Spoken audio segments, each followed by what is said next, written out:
صحیح سمت میں جا رہا تھا کہ اچانک کسی چیز سے ٹکرا گیا۔ بڑی مشکل سے اپنا توازن قائم رکھ سکا اور پھر ذرا ہٹ کر آگے بڑھنے کی کوشش کی، لیکن اس بار گر ہی گیا۔ اس کے ہاتھ جس چیز پر پڑے وہ ایک سرد جسم تھا جو بالکل اکڑ چکا تھا۔ اس نے ٹٹول کر دیکھنا شروع کیا۔ سر سے چہرہ، چہرے سے گردن، گردن سے سینہ، سینہ ابڑا ہوا سخت کسی عورت کا، پھر پیٹ، اور پیٹ کے عین وسط میں ناف کی گہرائی، اور اس کے نیچے بال اور بالوں کے جنگل میں۔ وہ ڈر سا گیا، لیکن اس نے اپنے ہاتھ سیڈول رانوں پر پھسلاتے ہوئے نازک پاؤں کی اکڑی ہوئی انگلیاں پکڑ لیں۔ کون ہے یہ؟ اس نے پھس پسار کر اپنے آپ سے پوچھا۔ کہیں، اور پھر جیسے ہی اس کے ذہن میں وہ خیال بجلی کی طرح گوندا، اس کے منہ سے ایک دل دوز چیخ نکلی اور اسے اچانک احساس ہوا کہ وہ قوت مردمی سے ایک محروم ہو گیا ہے۔ وہ گگیا کر اٹھا اور اپنا شکار وہیں چھوڑ کر نگر کی طرف بھاگا۔ آج اس کی بندوق اسے بہت وزنی لگ رہی تھی۔ نگر کی سرائے کے قریب سے گزرتے ہوئے اسے گھوڑوں کی ٹاپوں کی آواز سنائی دی۔ اس کا دل اس سے زیادہ تیزی سے دھڑک رہا تھا۔ وہ اپنے مکان میں داخل ہوا، بندوق اس نے ایک طرف پھینکی اور بغیر کپڑے اور جوتے اتارے بستر پر دم سے گرا۔ صبح سارے نگر میں یہ خبر گرم تھی کہ کل رات ایک اجنبی سفید گھوڑے پر سوار نگر کی سرائے میں اترا۔ اس نے گھوڑا کھونٹے سے باندھا اور اس کے سامنے ہری گھاس بکھیر دی۔ گھوڑا اسے دیکھ کر گردن ہلاتا ہوا ہنہنایا اور اجنبی سرائے میں داخل ہوا۔ اس نے اپنے جھولے میں سے گھر کی کشید کردہ شراب کی بوتل نکالی، سرائے کے تام خانے سے بھونا ہوا گوشت لیا، اپنے کمرے میں پلنگ پر لیٹ کر گرم گرم بھنے ہوئے گوشت کے ساتھ شراب پی اور تھکان سے چور اونگنے لگا، پھر سو گیا۔ ایسا سویا کہ آج صبح نہ اٹھا۔ اس کی لاش پر مکھیاں بن بنا رہی ہیں اور باہر کھونٹے سے بندھا گھوڑا اپنے کھر سے زمین کریدتا ہوا ہنہنا رہا ہے۔ جب یہ خبر شکاری مرغول نے سنی تو وہ کانپ اٹھا۔ اسی وقت شہر کی حسین عورت اور متومل ترین عورت کی ملازمہ اس کے لیے آج رات اس کے ساتھ گزارنے کا پیغام لے کر آئی۔ اس نے اسے دھتکار دیا اور اپنی بندوق لیے ساحل کی طرف لپکا۔ ساحل پر کہیں بھی عورت کا وہ جسم اسے نہ ملا، کل کا پھینکا ہوا شکار بھی اسے نہ ملا تو وہ اندازے سے پہاڑی کھو کی طرف بڑھا۔ وہاں جا کر اس نے بے تحاشا پکارنا شروع کیا، اے عورت، اے عورت، لیکن کھو میں سے کوئی آواز نہ آئی۔ پھر اس نے پاگلوں کی طرح پتھر اٹھا کر کھو میں مارنے شروع کیے، مگر پھر بھی اسے کوئی جواب نہ ملا اور وہ جنگل کی طرف جانے کی بجائے نگر کی طرف آہستہ آہستہ بڑھنے لگا۔ اس شام تک سارے شہر میں یہ افواہ پھیل گئی کہ ساتھ والے ملک میں ایک عجیب و غریب بیماری پھیل گئی ہے کہ جو رات کو سوتا ہے وہ زندہ نہیں اٹھتا اور لوگ وہاں سے بھاگ کر ادھر ادھر جا رہے ہیں۔ اتنے میں ایک اور خبر ملی کہ نگر کی سرائے کے باہر بندھا ہوا سفید گھوڑا بھی آخری بار ہنہنایا، پھر کھڑے اس کی آنکھ جھپکی اور درام سے ایسا زمین پر گرا کہ اٹھ نہ سکا۔ سارے شہر میں بتیاں جل اٹھی تھیں اور لوگ اپنے اپنے گھروں کو چھوڑ کر گلیوں اور بازاروں میں نکل آئے تھے۔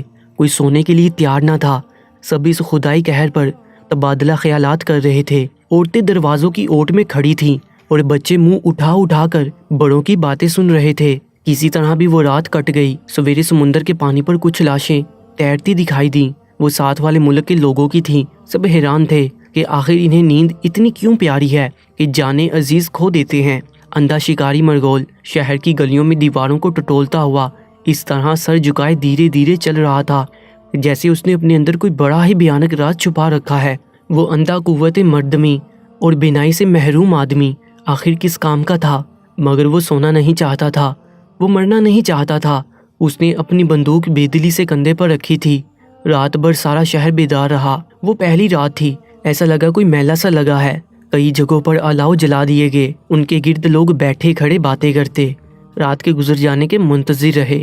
بچے اگر اونگنے لگتے تو انہیں جھنجھوڑ دیا جاتا، اے بچے سونا نہیں میرے بچے۔ کبھی ماں اور کبھی باپ کی آواز سنائی دیتی۔ نوجوان تو بس بیدار رہ کر خواب دیکھنے میں مشغول تھے۔ اسی طرح کئی دن بیت گئے۔ اب نیند نے لوگوں کو بری طرح سے پریشان کرنا شروع کر دیا تھا۔ اتنا بھی ہوش لوگوں کو نہ رہا تھا کہ رات کو بتیاں جلانی ہے تو دن میں بجھا دیں۔ سارا کاروبار ٹھپ ہو گیا تھا۔ باہر والے شہر میں آتے ہوئے ڈرتے تھے اور شہر والے وہیں ایک دوسرے کے چہرے دیکھتے دیکھتے ایک دوسرے سے بیزار ہو گئے تھے۔ انہیں کسی سے کوئی دلچسپی نہ رہ گئی تھی سوائے بیدار رہنے کے اور اپنی جان بچانے کے۔ پھر ایک بچوں نے گردنیں لڑکانی شروع کی۔ اب انہیں تھپڑ مار کر بیدار رکھنے کی کوشش کی جا رہی تھی۔ عورتوں نے اپنے بال رسیوں سے باندھ کر مکان کے چھتوں کی کڑیوں سے باندھ دیے تھے کہ جب نیند کا جھٹکا لگے درد سے وہ بیدار ہو جائیں۔ مرد اپنی انگلیوں کو دانتوں تلے دباتے رہتے اور اس طرح وہ اس موت سے اپنے آپ کو محفوظ کیے ہوتے تھے جو چپ چاپ سوتے میں آ کر انسان کو دبوچ لیتی ہے۔ مگر اب بیداری بھی ایک مصیبت بننے لگی تھی۔ لگاتار بیداری بھی موت کا باعث بننے لگی۔ میدانوں میں بھاگتے ہوئے آدمیوں کی آنکھیں مسلسل بیداری کی وجہ سے سرخ ہونے لگیں۔ عورتیں اپنے بالوں کی جھٹکوں کا درد اب محسوس نہ کر پاتی اور بچوں پر تھپڑوں کی بارش بے اثر ہو گئی۔ لوگ کھڑے کھڑے گرتے اور پھر مر جاتے۔ مسئلہ اب نیند کی اندیکھی موت کا نہیں تھا، بڑا مسئلہ تھا بیداری کی موت۔ شہر کے سیانے جن میں ابھی دم تھا اکٹھے ہوئے اور انہوں نے ان کے بارے میں سوچ و بچار کرنا شروع کیا جو عالم بیداری میں مرنے لگے تھے۔ ان کی قوت برداشت اب ساتھ نہ دے رہی تھی اور وہ اپنی پوری آنکھیں کھولے جو کہ مسلسل بیداری کی وجہ سے سرخ ہو چکی تھی، کھڑے کھڑے مر جاتے۔ یہ بات تو سب سمجھ ہی چکے تھے کہ موت کا کوئی علاج نہیں، وہ نیند میں بھی آ سکتی ہے اور بیداری کی حالت میں بھی۔ لہٰذا سیانوں نے یہ قرار دیا کہ جو عالم بیداری میں مر جائے اسے شہید کا درجہ دیا جائے اور جو نیند کے گلبا سے سر جھکا دے اسے کائر کی موت سمجھا جائے۔ اور اب کون تھا جو کائر کی موت مرنا پسند کرتا؟ اندھے شکاری مرغول نے اپنی آخری کوشش کی اور کھو کے دہانے پر جا کر ایک پتھر زمین سے اٹھایا اور اندر دے مارا، مگر اندر سے کوئی رد عمل محسوس نہ ہوا۔ وہ مارے نیند کے بے حال ہوا جا رہا تھا۔ کئی روز سے اس نے شکار کی شکل تک نہ دیکھی تھی۔ اس کی بندوق کی نال زمین سے گھسٹ رہی تھی اور وہ جنگل کی طرف روانہ ہوا، ایک ایک قدم بڑی مشکل سے اٹھاتا ہوا۔ اس کا سر لٹک کر سینے پر آ گرا کہ اسے محسوس ہوا کہ اب اور نہیں۔ وہ خوفزدہ ہو کر اٹھا، نہیں، وہ چیخا، میں نے زندہ رہنے کے لیے اپنی بینائی تک قربان کر دی اور نامردی کی زندگی قبول کی، میں مرنا نہیں چاہتا۔ اس نے اپنی بندوق اوپر اٹھائی جس میں اسے خاصی دقت محسوس ہوئی تھی اور پھر ایک خیال اس کے ذہن میں آیا۔ اس نے بندوق کی نال اپنے ٹخنے پر رکھی اور لبلبی دبا دی۔ بندوق کی دل دہلا دینے والی آواز فضا میں گونجی۔